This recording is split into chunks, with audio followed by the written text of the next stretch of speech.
I'm recording this lesson for the online students. Ashton, no curse words. I'm just kidding. I'm just kidding. Okay. What do I do first? It's not live. I'm recording the video. So when they watch it later, they can hear you, but not at the exact moment. Yeah. Okay, Dallin said it a second ago. What do we do first? We're looking at number 4. Take out the GCF. Good. So I'm going to start by looking at this and taking out a 5. So then I'm left with 5p squared plus, get out your calculators,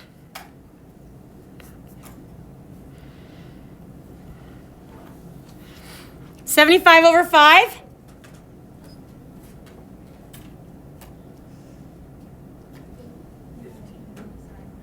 15. You're good. 15. And then 250 over 5.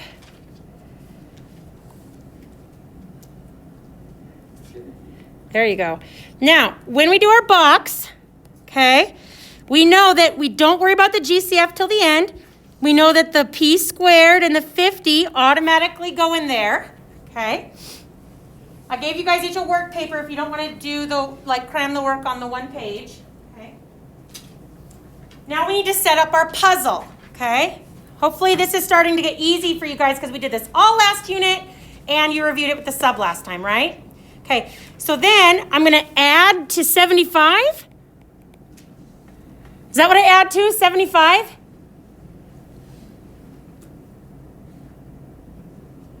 No, the 15, right? After we take the GCF out. Good.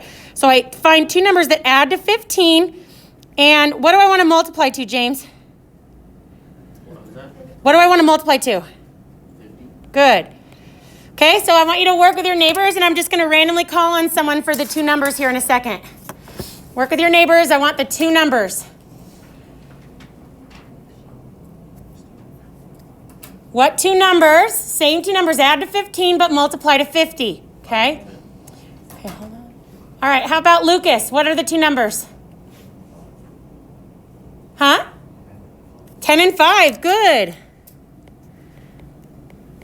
Okay. Then we put those in my box.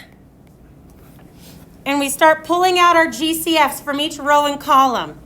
So here, the first row, the GCF is P. What is it in the second row? You can just shout it out. 10. Good. Now what about the first column? P, and then the second column? Good. So then my answer is my P plus 5, and it doesn't matter which order I put my parentheses in. And then I don't want to forget to put my GCF out front. Now I think some of you guys noticed in this class that you don't really have to do the box, right?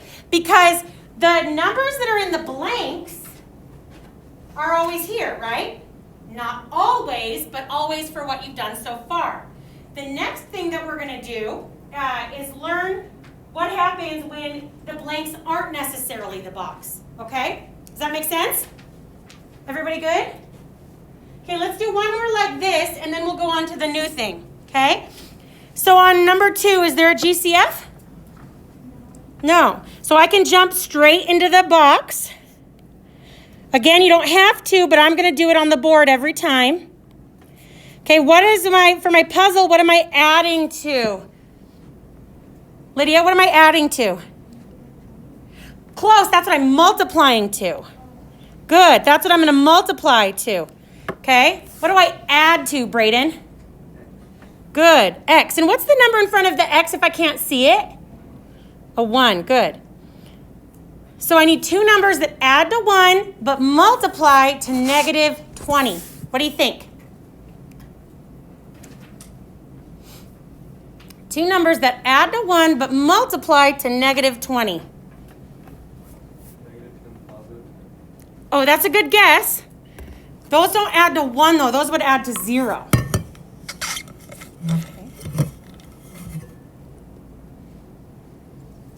Anyone else have a guess? Yeah, Lydia. So close. She said -5 and +4. What's -5 plus 4? -1. So if we want a +1, we're just going to switch the negatives. 5 and -4. Okay? So 5 and -4. Now you guys, a lot of you are already knowing that, oh, the answer is going to be x plus 5 and x minus 4, Miss Summers, and you're correct.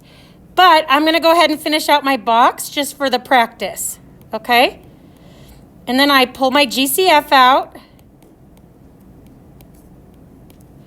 And that's where this outside of the box is where the factors come in. Okay, I'll give you a second to catch up, and then we'll look at one that's a little different.